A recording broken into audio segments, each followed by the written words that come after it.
Hewan liar seperti ular dan biawak ditangkap warga di tengah banjir di Kapuk Muara, Penjaringan, Jakarta Utara. Hewan liar tangkapan warga ini pun dijual seharga Rp300.000.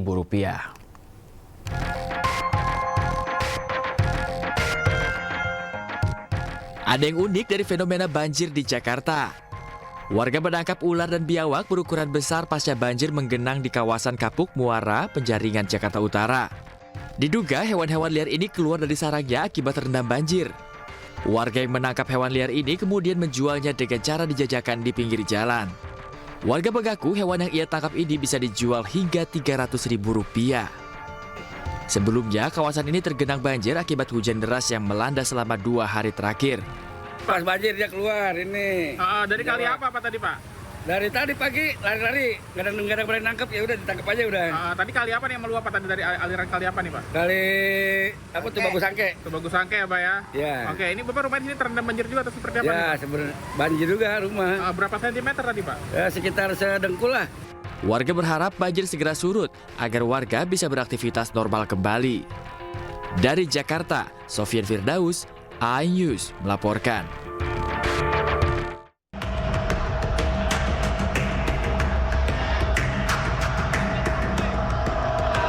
Kebakaran hebat terjadi di sebuah gudang yang diduga dijadikan tempat penimbunan BBM jenis solar di Jalan Palas, Kecamatan Rumbaik, Pekanbaru. Kebakaran ini sempat membuat warga sekitar panik karena besarnya kobaran api. Kebakaran ini menghanguskan 2 mobil tangki BBM, 1 pick-up, dan 2 tangki diduga berisi solar. Api merambat ke kantor gudang dan mes karyawan. 7 mobil damkar diterjunkan ke lokasi kejadian. Api baru bisa dipadamkan setelah petugas damkar berjibaku selama 4 jam. Kebakaran ini diduga berasal dari salah seorang pekerja yang sedang membakar ban di lokasi gudang. Selain itu, polisi juga masih menyelidiki dugaan gudang ini dijadikan tempat penimbunan BBM. Orang yang di dalam gudang itu melakukan bakar ban gitu kan, informasinya bakar ban. Sempat terjadi ledakan? Sempat terjadi ledakan sebanyak 4 kali. Tidak ada korban jiwa dalam peristiwa ini, namun kerugian ditaksir mencapai belasan miliar rupiah. Hingga kini polisi belum mengetahui pemilik gudang untuk dimintai keterangan. Dari Pekanbaru, Riau, Indra Yose Rizal, iNews melaporkan.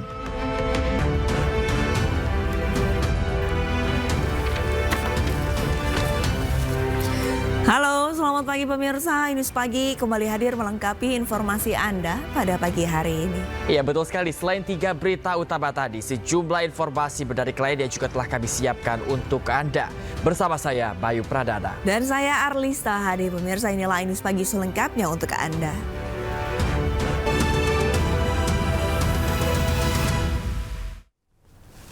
Pemirsa, kita awali Inews Pagi hari ini dari informasi polisi dan komplotan curanmor yang terlibat baku tembak di Jalan Raya Kedamaian, Bandar Lampung, Lampung. Dan dalam peristiwa ini pemirsa, 1 dari 3 pelaku tertangkap beserta 2 pucuk senjata api rakitan milik para pelaku.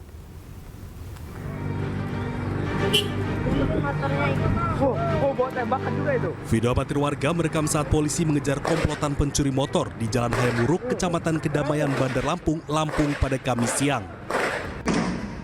Ditembak. Apa cuy? Ditembak. Paling kayaknya.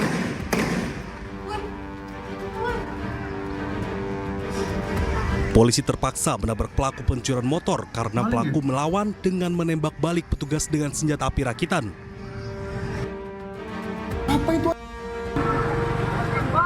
1 orang pelaku akhirnya berhasil diringkus setelah terkena tembakan polisi yang mengejarnya.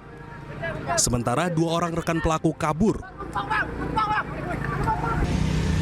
Usai penangkapan, tim Inafis Polresta Bandar Lampung langsung menggelar olah tempat kejadian perkara. Menurut polisi, peristiwa itu spontan dilakukan petugas dari tim Resmob Polda Lampung saat melihat komplotan pelaku curanmor dikejar warga. Betul, bersama rekan kami yang sudah mengintip atau membidik yang para pelaku ini untuk berpapasan, akhirnya sempat ada peristiwa tersebut. Satu yang diamankan Pak Kasat ya, infonya? Untuk sementara seperti itu. Selain menangkap 1 pelaku, polisi juga menyita 2 pucuk senjata api rakitan yang digunakan para pelaku saat beraksi. Satu orang pelaku yang ditangkap dibawa ke Rumah Sakit Bayangkara Polda Lampung guna dilakukan pengobatan usai terkena tembakan. Sementara 2 pelaku lain menjadi buronan. Dari Bandar Lampung, Andres Avandi, iNews melaporkan.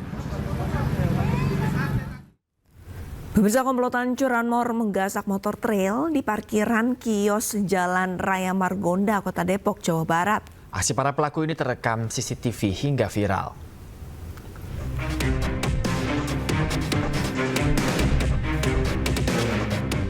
Hanya dalam hitungan detik, 2 pelaku curanmor menggasak motor trail incarannya di kios Jalan Raya Margonda, Depok. Aksi pencurian ini terekam CCTV hingga viral. Pencurian terjadi saat korban dan teman lainnya tengah sibuk bersiap-siap untuk pulang. Pelaku melancarkan aksinya dengan cara merusak kunci kontak motor dengan kunci letter T. Parkir motor itu di samping toko kita dan kebetulan juga ada toko notaris ya di samping toko kita, dan itu dia pelakunya 2 orang, yang satu standby di motor gitu. Nah, yang satu lagi eksekutor. Nah, iya, yang satunya lagi eksekutor, dan ketika motor udah berhasil dibuka kunci stangnya. Korban berharap polisi segera menangkap para pelaku karena masih maraknya kasus curanmor di Kota Depok. Dari Depok, Jawa Barat, Yung Rizky, iNews melaporkan. Pemirsa, pencuri menggasak uang ratusan juta rupiah dan puluhan dus rokok di toko grosir sembako di Cianjur, Jawa Barat. Pelaku terekam CCTV menggunakan mobil minibus dan diperkirakan lebih dari 1.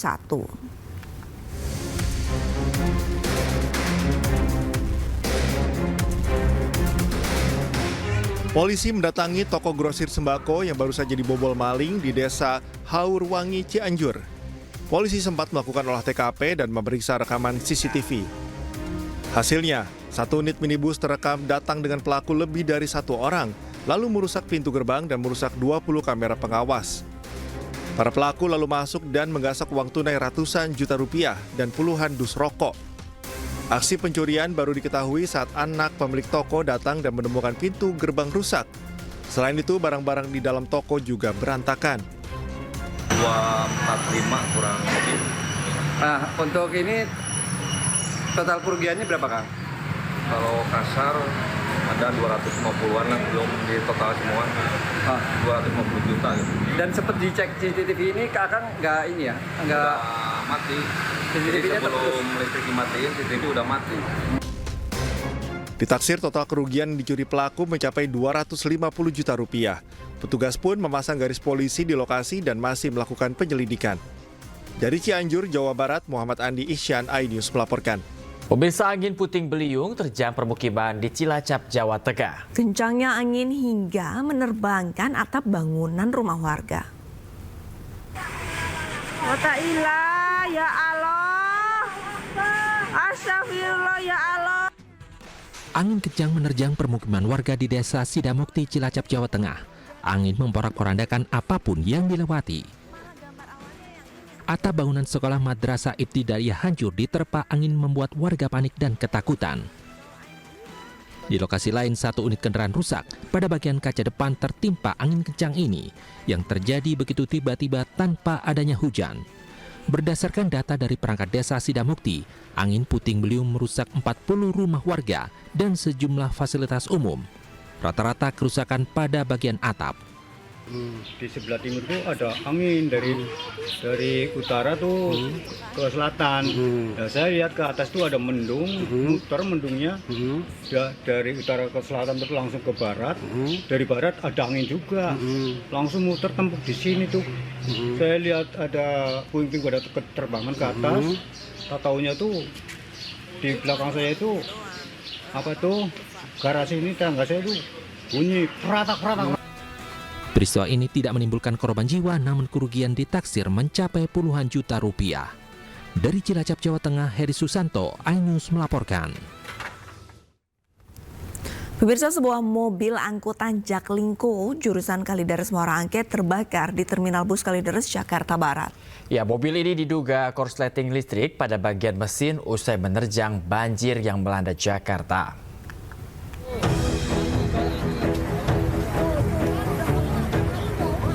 Kobaran api membakar sebuah mobil angkutan Jaklingko di Terminal Bus Kalideres, Jakarta Barat.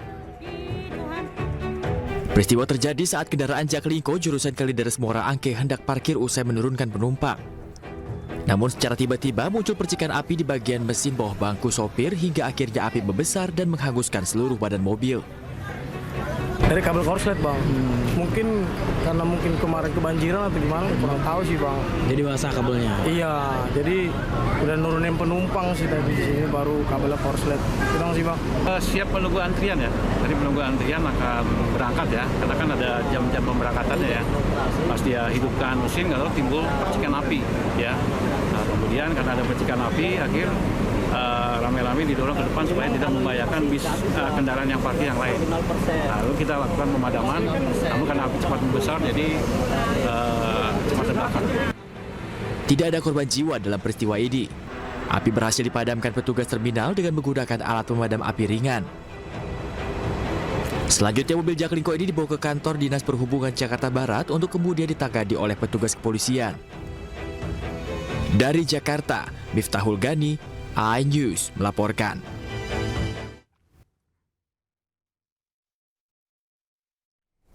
Pemirsa, kami mengucapkan selamat menunaikan ibadah sholat subuh bagi Anda umat muslim di wilayah Jakarta dan sekitarnya. Kita ke informasi lainnya pemirsa, akibat hujan deras dan angin kencang, sebuah pohon mahoni di kawasan Bulungan Kebayoran Baru, Jakarta Selatan tumbang menimpa kendaraan dan gerobak pedagang kaki lima. Pohon mahoni berdiameter 1,5 meter dan tinggi 10 meter. Tumbang pemirsa menimpa gerobak pedagang kaki lima dan satu minibus yang sedang parkir. Dahan-dahan pohon mahoni yang tumbang juga sempat menutup badan jalan. Petugas PPSU dan Dinas Pertamanan bahu-membahu mengevakuasi pohon dengan cara memotong dahan menjadi beberapa bagian menggunakan gergaji mesin. Saat ini proses pembersihan telah selesai dan ruas jalan di lokasi kejadian telah dapat kembali dilintasi.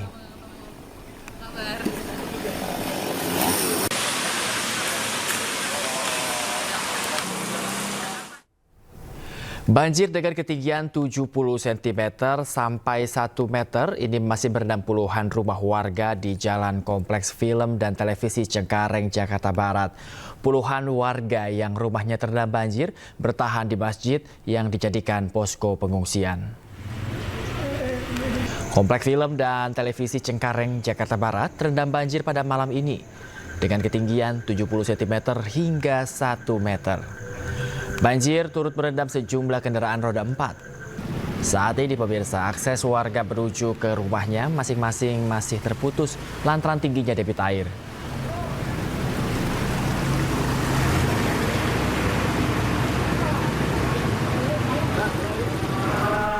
Banjir membuat warga terpaksa harus mengungsi di Masjid An-Nur yang dijadikan tempat pengungsian bagi warga yang terdampak banjir. Meski sudah mendapatkan bantuan berupa makanan dan kesehatan dari pemerintah kota Jakarta Barat, warga mengeluhkan lambatnya penanganan banjir.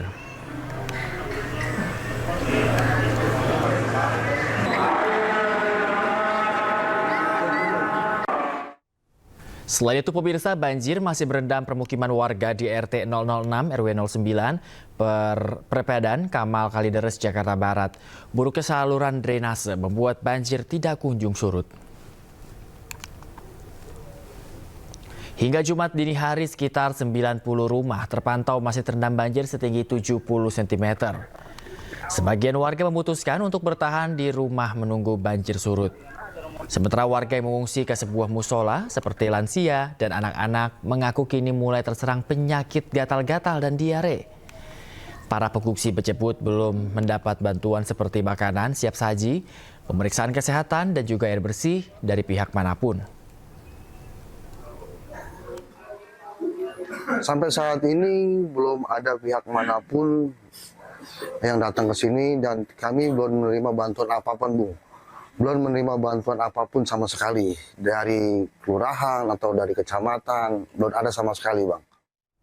Dampak banjir di kawasan Kalideres, Jakarta Barat di hari ketiga mulai dirasakan warga. Para korban banjir mulai terserang berbagai macam penyakit, mulai gatal-gatal, demam, pilek, dan pegal-pegal.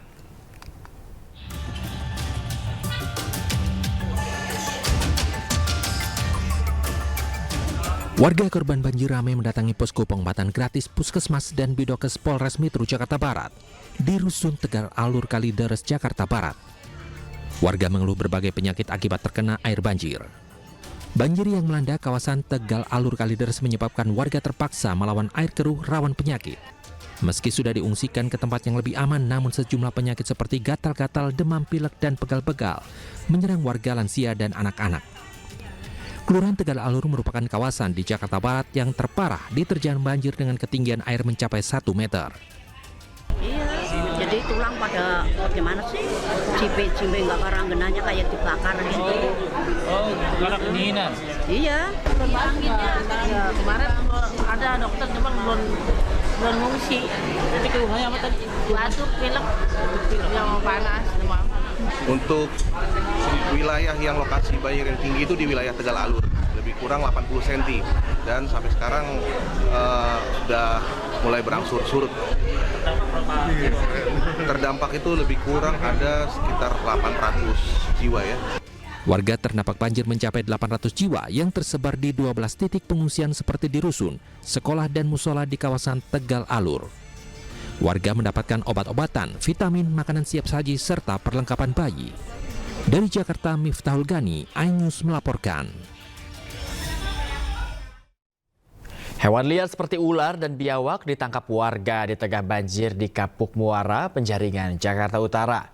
Hewan liar tangkapan warga ini pun dijual seharga Rp300.000.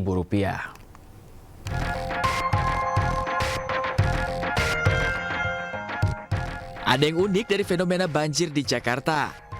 Warga menangkap ular dan biawak berukuran besar pasca banjir menggenang di kawasan Kapuk Muara, Penjaringan, Jakarta Utara. Diduga hewan-hewan liar ini keluar dari sarangnya akibat terendam banjir. Warga yang menangkap hewan liar ini kemudian menjualnya dengan cara dijajakan di pinggir jalan. Warga mengaku hewan yang ia tangkap ini bisa dijual hingga Rp300.000. Sebelumnya, kawasan ini tergenang banjir akibat hujan deras yang melanda selama 2 hari terakhir. Pas banjir dia keluar ini. Dari kali apa tadi Pak? Dari tadi pagi lari-lari, nggak ada berani nangkep, ya udah ditangkap aja udah. Tadi kali apa nih yang meluap tadi dari aliran kali apa nih Pak? Kali apa tuh Bagus Angke. Tuh Bagus Angke ya Pak ya? Iya. Oke, ini Bapak rumah di sini terendam banjir juga atau seperti apa? Ya, sebenarnya banjir juga rumah. Berapa sentimeter tadi Pak? Ya, sekitar sedengkul lah. Warga berharap banjir segera surut agar warga bisa beraktivitas normal kembali. Dari Jakarta, Sofyan Firdaus, iNews melaporkan. Seorang oknum TNI berpangkat Praka menjadi korban pengeroyokan oleh warga yang diduga merupakan anggota Ormas Kepemudaan. Keributan ini ditenggarai oknum TNI yang menegur warga ketika menggeber-geber sepeda motornya.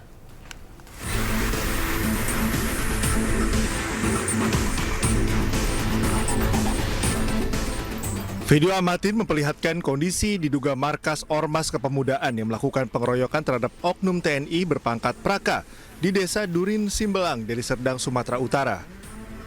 Terlihat sejumlah sepeda motor hancur dan 1 unit minibus rusak parah. Menurut pihak Kodam 1 Bukit Barisan, peristiwa berawal dari oknum TNI berpangkat Praka berselisih di jalan dan tidak terima digeber oleh 3 orang warga. Kedua pihak sempat terlibat cekcok. Oknum TNI pun mengejar 3 warga yang kabur ke lokasi yang diduga markas Ormas Kepemudaan hingga terjadi pengeroyokan. Tak terima dikeroyok, oknum TNI berpangkat Praka memanggil rekan-rekannya dan kembali ke lokasi dengan membawa puluhan prajurit TNI. Setelah sampai di situ, Praka Lubis dikeroyok oleh sekitar 10 orang. Ditemukan ada beberapa barang berupa perlengkapan alat narkoba, alat sabu-sabu, sisa-sisa narkoba, bom, dan berbagai macam di situ, sehingga rekan-rekan tersebut menjadi marah hingga menjadi adanya pengerusakan. Terkait aksi pengerusakan yang dilakukan oknum TNI, Kodam 1 Bukit Barisan sudah melakukan mediasi kepada pemilik lokasi dan akan melakukan ganti rugi. Sedangkan sebanyak 40 prajurit TNI yang terlibat pengerusakan telah menjalani pemeriksaan. Dari Medan, Sumatera Utara, Ahmad Ridwan Nasution, iNews melaporkan. Pemirsa, viral di media sosial, rombongan klub motor nekat memasuki jalur roda 4 Jembatan Suramadu di Bangkalan, Jawa Timur. Aksi tersebut mendapat kecaman dari warganet.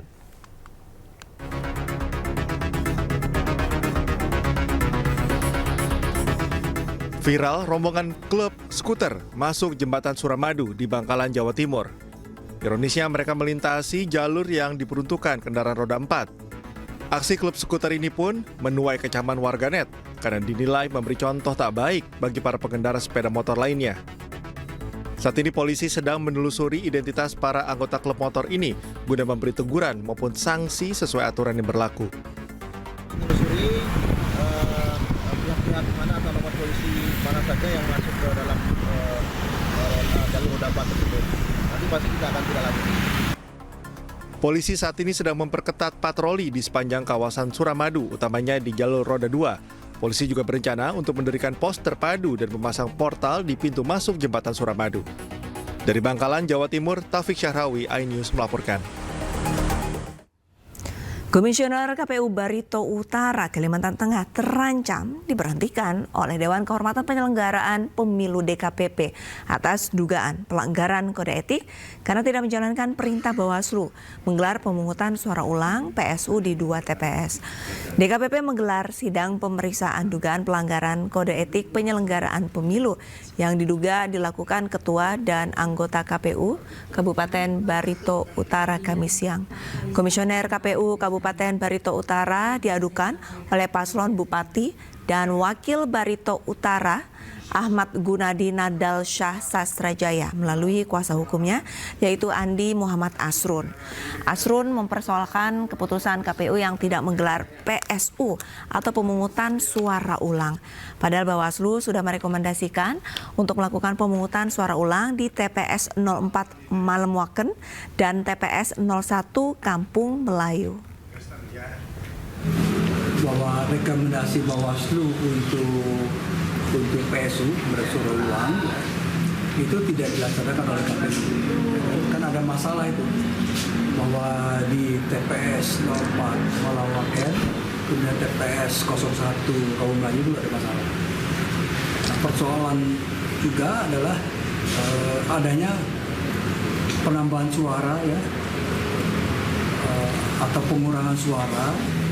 Pemirsa, buntut dugaan kasus pemerasan mantan Kasat Reskrim Polres Metro Jakarta Selatan AKBP Bintoro dan AKBP Gogo Galesung menjalani patsus di Subdit Paminal Bid Propam Polda Metro Jaya. Sementara kuasa hukum korban pemerasan mengungkap fakta baru bahwa kliennya telah merugi senilai 17,1 miliar rupiah.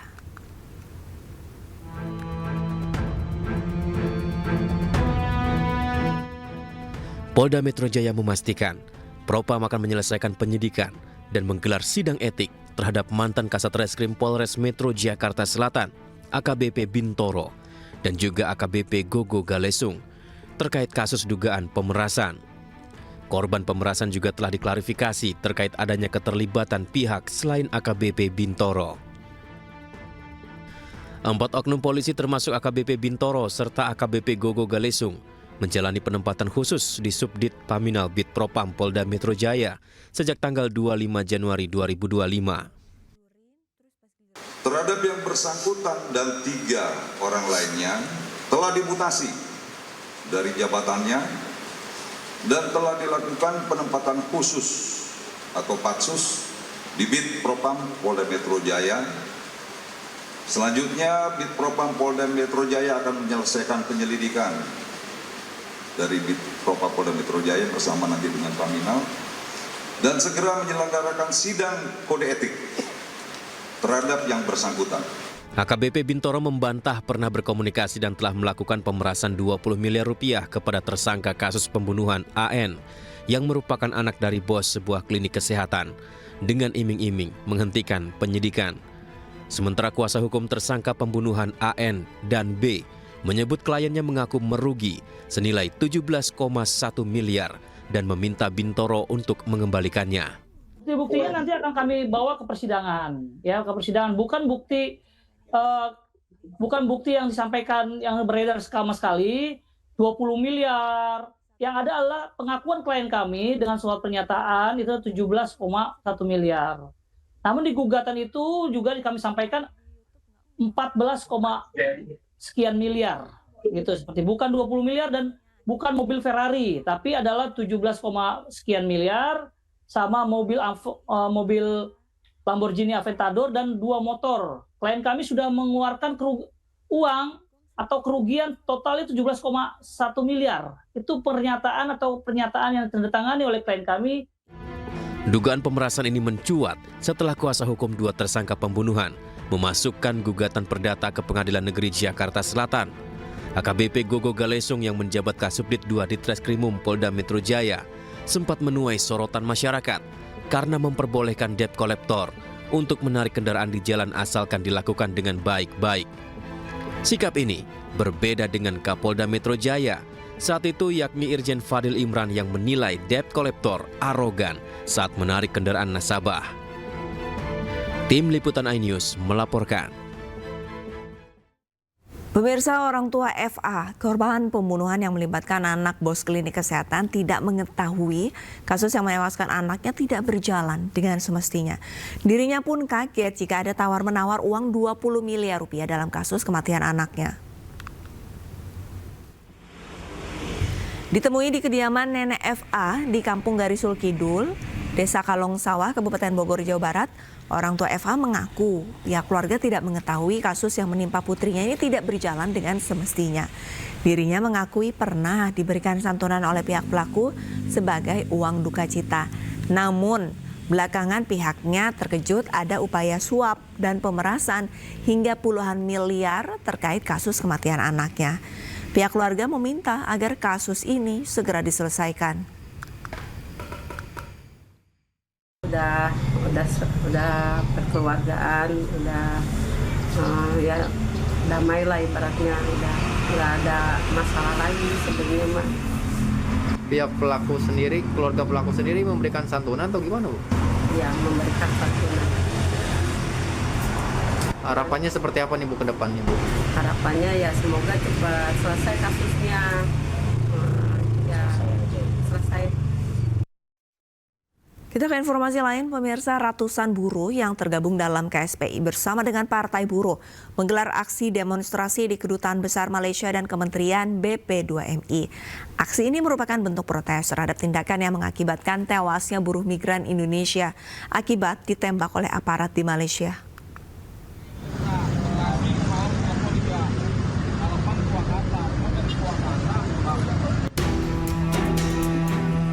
Kamis pagi, kantor Kedutaan Besar Malaysia dipadati oleh massa dari Konfederasi Serikat Pekerja Indonesia atau KSPI yang berdampingan dengan Partai Buruh melakukan aksi unjuk rasa dengan 3 tuntutan. 3 tuntutan ini berkaitan dengan kasus yang menimpa 5 WNI di Malaysia yang menjadi korban penembakan oleh aparat Malaysia. Peserta aksi membawa surat tuntutan dan menuntut agar para aparat Malaysia yang melakukan penembakan dapat diadili, serta meminta pemerintah Malaysia untuk bertanggung jawab atas peristiwa ini. Para peserta demo pun berjanji akan terus memantau kasus ini dan akan kembali melakukan unjuk rasa apabila peristiwa ini tidak ditangani serius oleh pemerintah Malaysia. Dari Jakarta, Naura Syafiqah, Muhammad Fakih, iNews melaporkan. Presiden Prabowo Subianto buka suara mengenai kasus penembakan WNI oleh aparat Agensi Penguatkuasaan Maritim Malaysia. Ia mengingatkan agar para pekerja migran Indonesia tidak ikut-ikutan dalam kegiatan ilegal. Ya, itu sedang kita tentunya berharap ada investigasi, ya kan. Tapi sekali lagi saya ingatkan bahwa jangan mau ikut-ikut dalam kegiatan ilegal. Kalau nyelundup ke negara asing, risikonya negara asing akan bertindak. Jadi rakyat kita jangan mau dibohongi oleh sindikat-sindikat yang berjanji ini, berjanji itu. Ya, kita waspada, kita ingatkan, tapi kita juga yakin bahwa pihak Malaysia akan melaksanakan. Puluhan warga Sidoarjo menggelar aksi demo di kantor ATR BPN Sidoarjo. Sementara pihak kantor ATR BPN menegaskan tidak ada perpanjangan SHGB tanah di wilayah perairan Sidoarjo.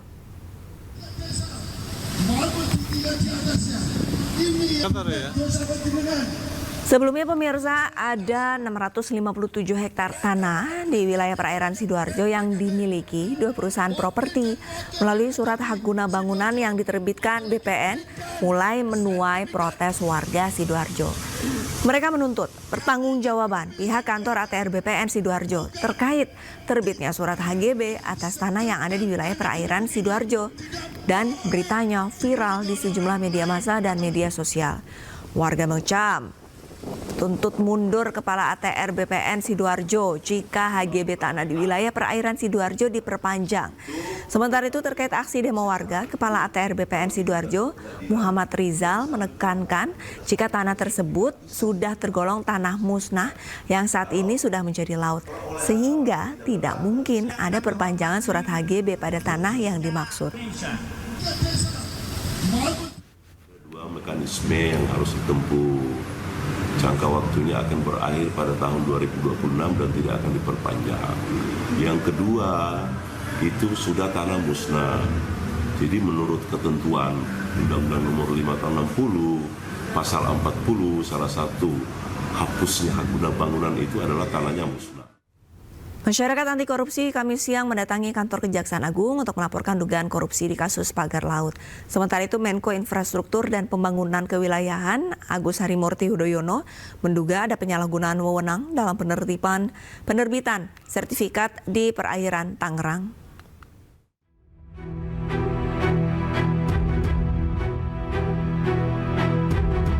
Kasus pagar laut di Tangerang memasuki babak baru. Sejumlah pihak mencium aroma korupsi dalam penerbitan sertifikat pagar laut di perairan Tangerang tersebut. Salah satunya adalah Masyarakat Anti Korupsi atau MAKI.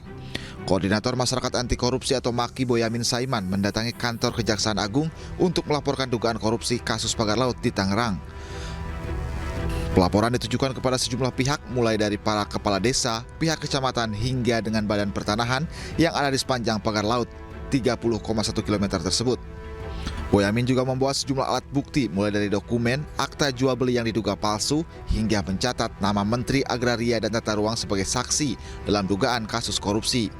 Maki pun mengaku percaya Kejaksaan Agung bisa mengungkap dugaan korupsi di pagar laut ini. Bahwa nanti ada dugaan pasal 5, pasal 6 tentang dugaan suap atau gratifikasi, biar Kejaksaan Agung. Karena Kejaksaan Agung alatnya sekarang canggih, kemarin menangkap Hakim Surabaya aja kan mampu. Nah, apalagi ini tanah-tanah ini banyak yang berkelindan, ada yang, ini ada hal lagi baru, yang satu lagi misalnya ada orang yang tiba-tiba dicabut hak garapannya. Padahal itu ya surat, sebenarnya nggak ada lahannya. Jadi surat-surat hak garapan itu yang diperjualbelikan 5 juta, 7 juta, bahkan ada 2 juta gitu. Nah, ada kemudian kepala desanya ganti baru dicabuti, itu aja, diterbitkan baru dijual lagi begitu. Nah, yang lama kan komplain apapun karena dia sudah dianggap punya surat hak garapan meskipun itu laut. Jadi inilah dasar-dasar dari proses itu, banyak yang komplain dan kemudian menghubungi saya. Mantan Menko Polhukam sekaligus pakar hukum tata negara Mahfud MD meminta para menteri yang terseret perkara kasus laut di Tangerang, Banten tidak takut untuk mengungkap dalang di balik kasus ini. Menurut Mahfud, pihak yang bertanggung jawab secara pidana adalah pejabat yang menerima delegasi wewenang menerbitkan sertifikat pagar laut. Sertifikat dimaksud adalah sertifikat hak guna bangunan dan sertifikat hak milik. Selain dugaan pidana korupsi, pagar laut juga dinilai telah merusak lingkungan. Menteri Koordinator Infrastruktur dan Pembangunan Kewilayahan Agus Harimurti Yudhoyono melalui staf khususnya Herzaki Mahendra menyebut ada dugaan penyalahgunaan wewenang dalam penerbitan sertifikat pagar laut di Tangerang ini. Menko AHY pun mendorong agar dilakukan investigasi dan hasilnya disampaikan ke publik. Tim Liputan AHY News melaporkan. Sementara itu pemirsa, butut kisruh pagar laut, Menteri Agraria dan Tata Ruang Nusron Wahid telah memberikan sanksi kepada 8 orang pejabat pertanahan Tangerang. Hal itu disampaikan Nusron saat rapat dengar pendapat yang digelar dengan Komisi 2 DPR RI.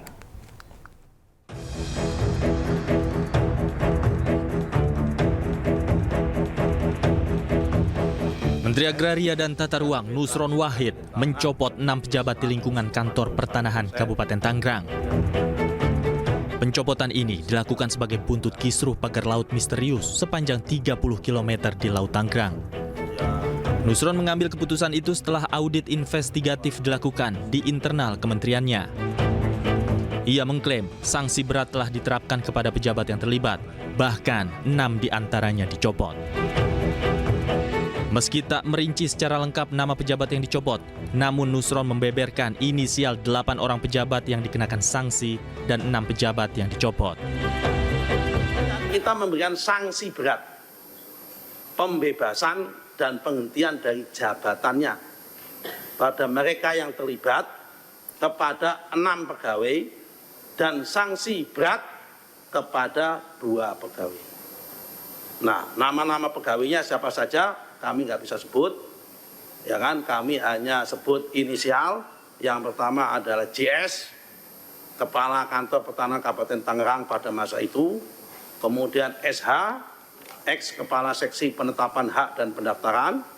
Kemudian ET, ex Kepala Seksi Survei dan Pemetaan. Kemudian WS, Ketua Panitia A. Kemudian YS, Ketua Panitia A. Kemudian NS, Panitia A. Kemudian LMX, Kepala Survei dan Pemetaan setelah ET, kemudian KA, XPLT, Kepala Seksi Penetapan Hak dan Pendaftaran. Pejabat yang mendapatkan sanksi adalah Kepala Kantor Pertanahan Kabupaten Tangerang pada saat penerbitan sertifikat berinisial JS. Mantan Kepala Seksi Penetapan Hak dan Pendaftaran Kantor Tanah Tangerang berinisial SH.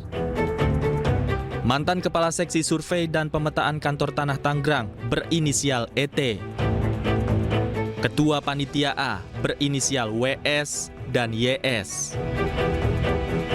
Panitia A berinisial NS. Mantan Kepala Seksi Survei dan Pemetaan setelah ET berinisial LM.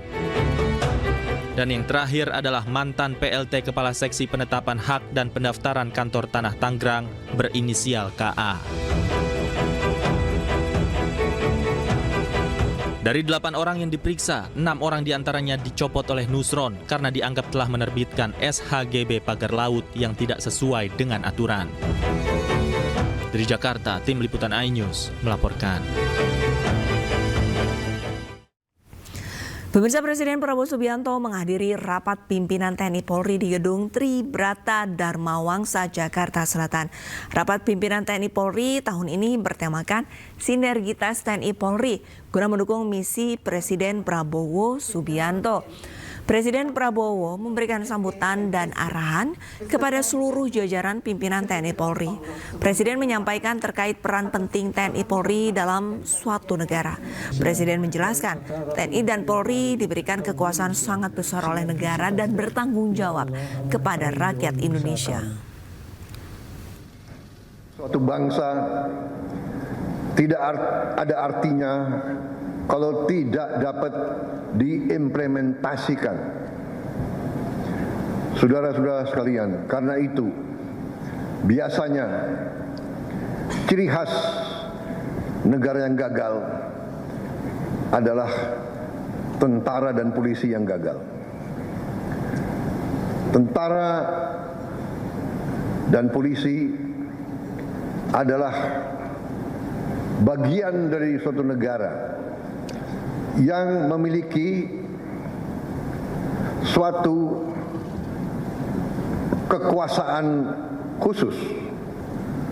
Tentara dan polisi diberi kekuasaan oleh negara untuk memegang monopoli fisik, monopoli senjata.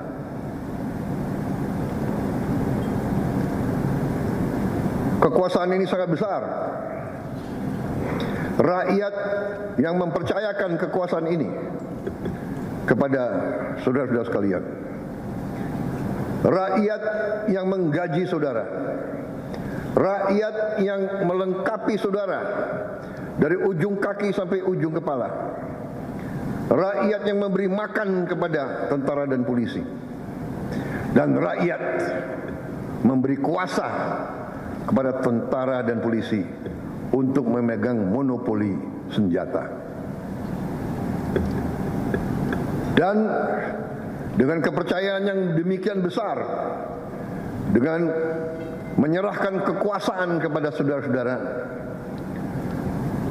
diharapkan, dituntut dari saudara-saudara.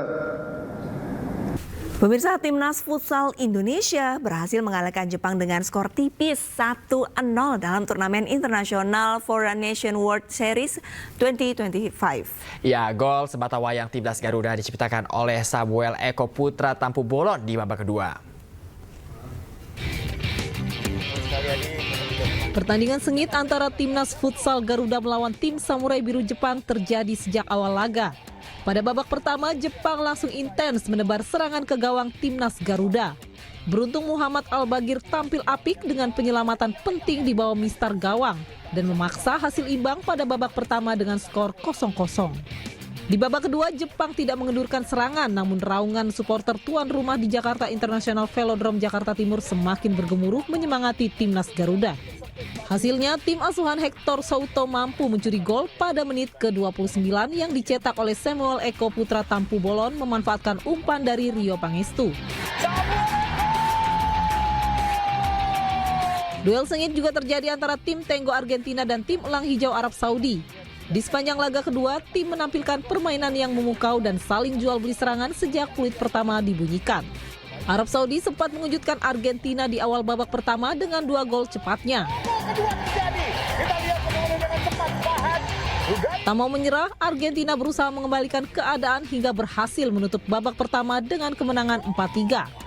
Pada babak kedua, Argentina tampil semakin percaya diri dan langsung menyerang pertahanan lawan hingga berhasil menceploskan 3 gol pada awal babak kedua. Namun Arab Saudi tak mau menyerah dan berusaha mengejar ketertinggalan. Hingga akhir laga pertandingan seru ini harus ditutup dengan skor tipis 8-7 untuk kemenangan tim Tenggo. Tim Liputan iNews melaporkan.